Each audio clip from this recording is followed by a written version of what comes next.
So anyway, by kind of a quirk of fate, Roy Orbison, you got hold of that song because of Cindy Walker's mother, Mama, Dream Baby. Roy Orbison with us on the telephone to the stars at WIL. Roy, I miss the booming sound that you have. I know that it was about through this time that all of a sudden we remember you went to England and you stayed in England quite a while, and we missed you. Yeah, well, the way that came about, Walt, was in 1963. I had been asked to come to England, but in '63 I had a record called Dreams, and I think that was about my fifth or sixth, seventh, eighth hit record in a row, and a promoter came over to get Duane Eddy to come and do a tour with called the Beatles. Mm-hmm. And yeah, they were new then, right? They were brand new, and it didn't work out, so he asked me to come, and so I went to England, and the 6 weeks tour sold out in one afternoon, and it was one of the biggest tours, I guess, ever in England. Mm-hmm. And it made the Beatles in Europe and myself, and so practically committed then to do England once a year, which I've done ever since 1963. 10 years in a row now. I've gone to England once a year, Canada once a year, Australia once a year, and the United States once a year. Yeah. And let's see, right on through, I think there were 20-something hits in a row, 27 or so, all this time. Then, of course, you had some personal tragedies that would absolutely destroy the normal man, and it did you for a while. You lost your wife, and it wasn't. It was shortly after that you lost two of your children in a fire.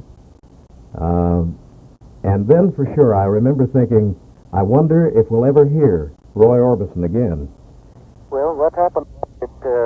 I was laid pretty low for a couple of years. Actually, this happened in '66 through '68. Right.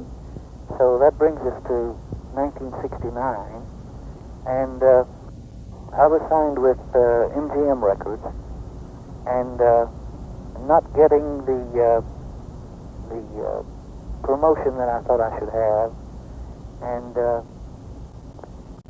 for instance, Walt, you know, with big corporations, I had 5 different presidents in 5 different years. Roy, can I be quite frank with you on the telephone here? Yes, you can. I've missed the sound that we've been listening to, the big Roy Orbison normal sound that we're used to hearing on the MGM records. Now, Jeannie C. Riley was on with us the other night, and she's going through now a change of image, and she was very frank and outspoken about it. And I wish that you would get back to that sound. I hope that you do, but you've got to do the thing that you feel is best for Roy Orbison. Now, what do you feel is best for you?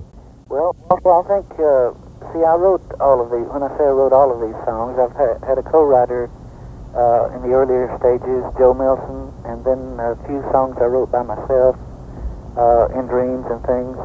Then with Bill Dees, I wrote It's Over and Pretty Woman, and all during this time there would be the occasional song like Candyman, Dream Baby, Mean Woman Blues that I didn't write, right, but fitted well with the career. And I think the only problem now, aside from the record company, is the fact that I need to write these songs that I have inside me, and a bit of arranging, and sing the songs, and then have a good company. When I say good company, I mean someone who is interested in me and someone that I'm interested in. And I think it's very much like any partnership that you both have to pull together. I think we're leading up to something now that I'm going to ask you, and probably this will be the first public announcement of it. Are you going to change record labels, Roy Orbison? Just as soon as I can. Okay. All right. That's probably the first the public has heard about it. Now, correct me if I'm wrong. Bill Dees, he's now producing records for RCA Victor, I believe. I don't know. Well, to be quite frank, I don't know exactly what he's doing. What took place is that each time I would get a co-writer like Joe, I would, like I say, head around the world, and we would lose time. So then that would leave me to write them myself. Mm-hmm. And now I have my own recording studio, which is that I bought this year. Joe and I are writing. We wrote yesterday, in fact, before I had to come to Philadelphia. And I think we're going to get everything together within about 90 days. I should have the songs that I feel like, in other words, like Running Scared was a true experience. Only the Lonely was a true thing that I knew about. A Pretty Woman, who hasn't stood on the street corner to watch Pretty Woman? You know? Right. So, in other words, I think it will take, all it will take is my getting the songs down that I feel and going into the studio and spending a little time, not much time, but get the old group together and swing on out. Do you have any idea, Roy Orbison, about the record label that you'll be with at all? No, I don't have. It will have to be someone that I'm compatible with.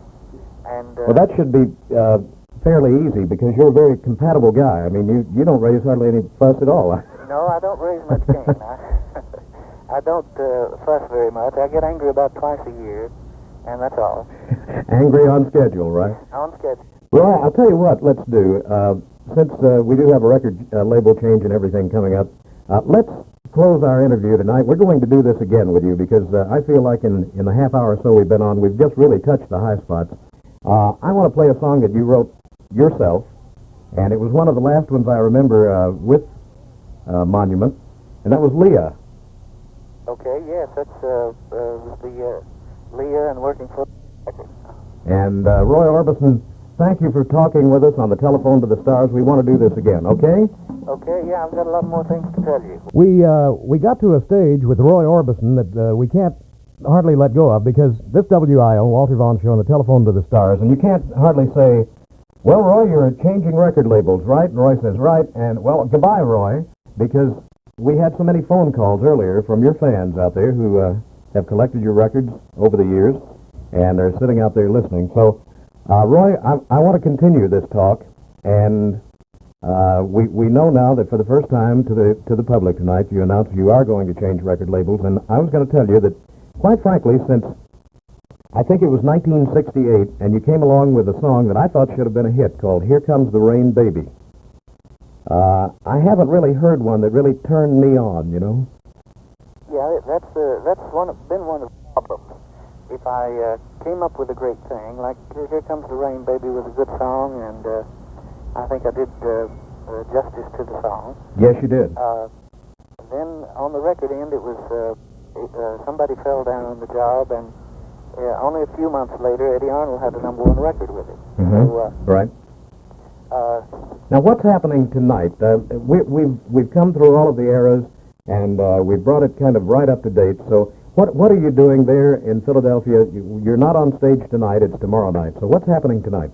Well, the thing is, there's a series of events that lead up to tonight. I have gotten a lot of mail and a lot of telephone calls and inquiries as to why I don't play the States as much, say, as I play foreign countries. Right. And the thing is, wasn't long ago that I started sort of tallying up what I had accomplished, and not through solely my own efforts, but through the people who are listening. Mm-hmm. I managed in the last decade, and this will be the first time on the air that I've ever said anything like this. I'm usually fairly self-effacing, and I don't blow my own horn, but...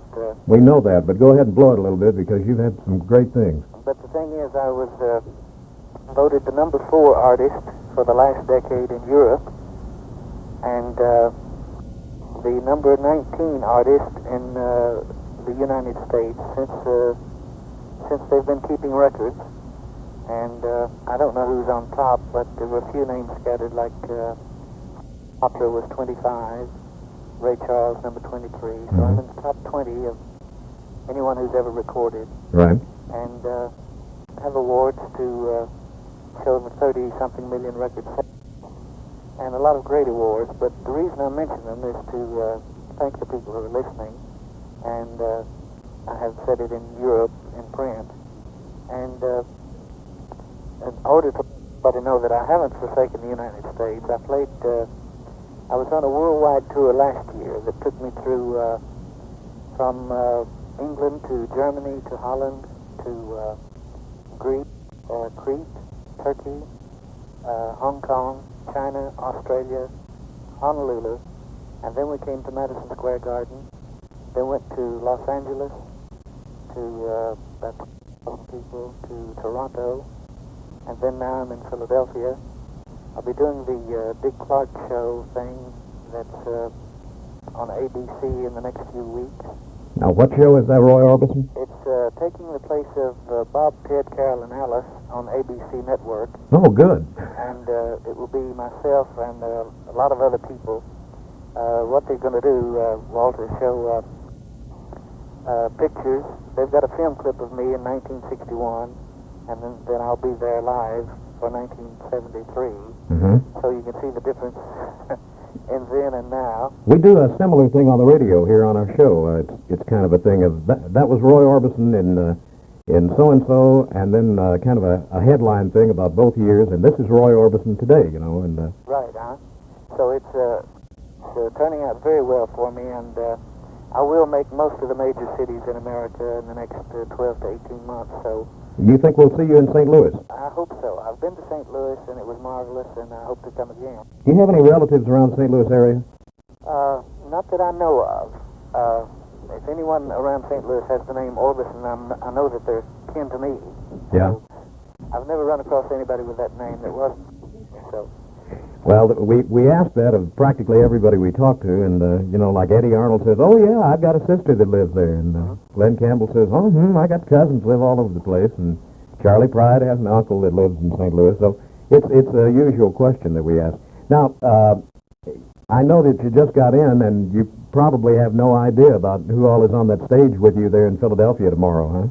No, I've heard that the Four Seasons are going to be here, and Lynn Anderson and a few other people, but I haven't gotten in touch with anybody. I've got my own with me.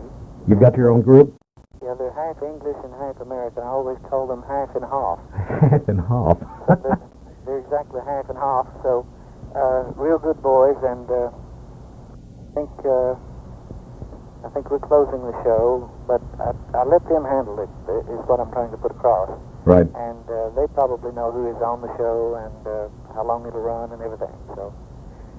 And we're going to be hearing then Roy Orbison soon on a brand new label, and we're going to be hearing Roy Orbison written songs, right? With probably a sound like you used to have, because it's right up to date. It's just right up to date right now.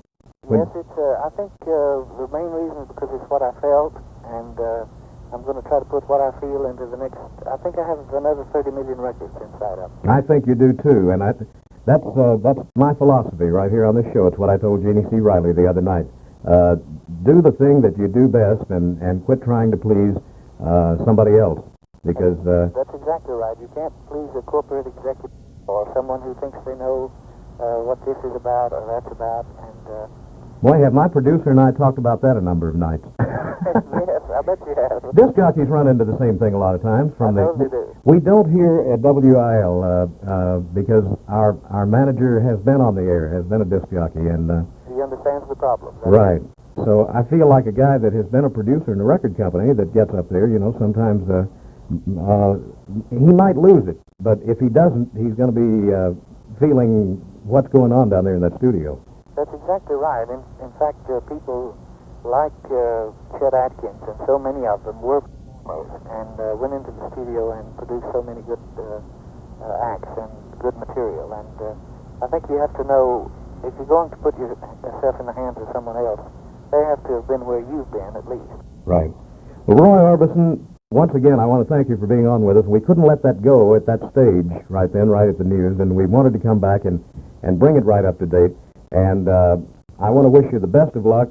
Be sure and tell Lynn Anderson and everybody there we said hello, because Lynn was on our telephone to the stars, and more than likely 3/4 of the people, whoever they are, at one night or another, or maybe more than once, have talked with us right here on WIL.